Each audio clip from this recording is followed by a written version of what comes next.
Good morning, good afternoon, good evening, wherever you are, whatever time it is. Welcome to the secrets of a ghostwriter.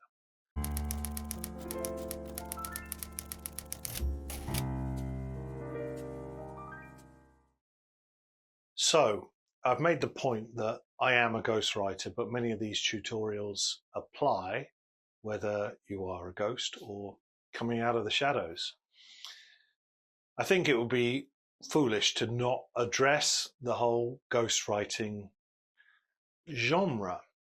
Increasingly, ghostwriters are getting more and more respect.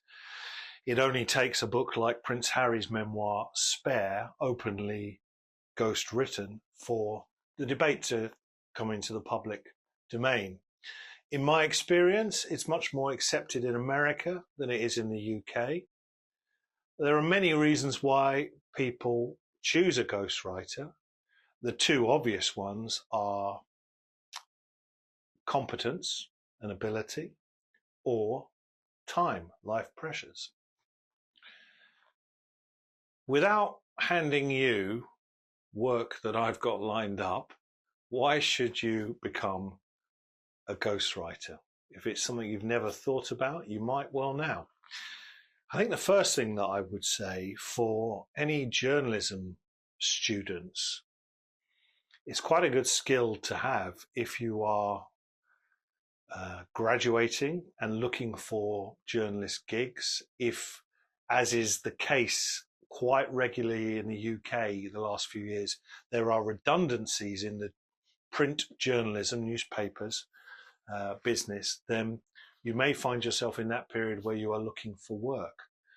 To have the skill of being a ghostwriter is only really an extension of something that you've probably been doing day in, day out. Many newspapers that carry sports columns for famous people, they are ghosted. Many sports books, and there is a tutorial on sports books, are ghost written. So it's definitely something that you can have in your back pocket and could be convenient and a source of income for you when you might actually need it. And then perhaps wherever journalism goes in the next 10 years, you might find that you have 3 or 4 books already in your portfolio.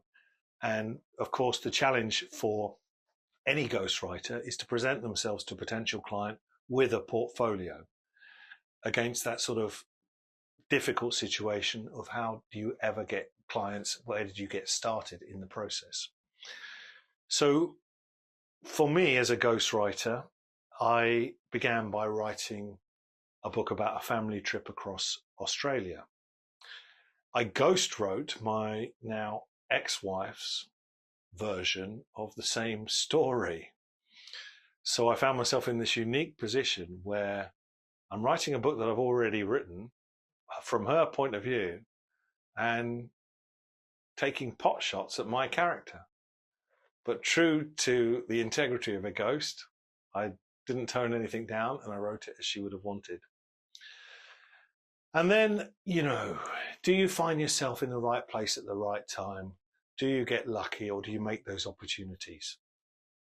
So David Rathband, the policeman, came in on my radio show in the northeast of England just before Christmas in the year in which he'd been shot. And I said to him, you must be writing a book. And he said, I can't find anybody to write it.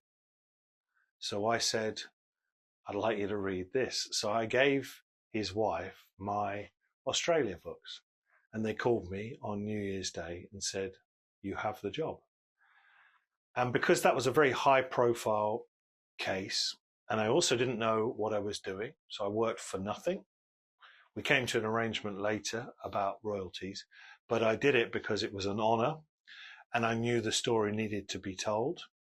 I desperately wanted to do it, and I struck up a great rapport with David, who listened to my radio show. So that's how I got started. But there is something in that, and that is that if you address the idea that you might be a ghostwriter, you'll often see projects, Jordan's books, for example, the British model and entrepreneur, they'll come out and you'll know that there's been a ghost, and you'll wonder how that person got themselves in that position retrospectively.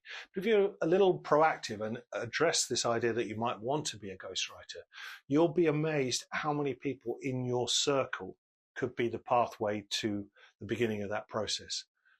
I think that many people that I have written for have come on recommendation, and I'm stunned to this day that I have not exhausted my circle of acquaintances who still bring me fantastic projects, either immediately in that it's them or on recommendation, as I said.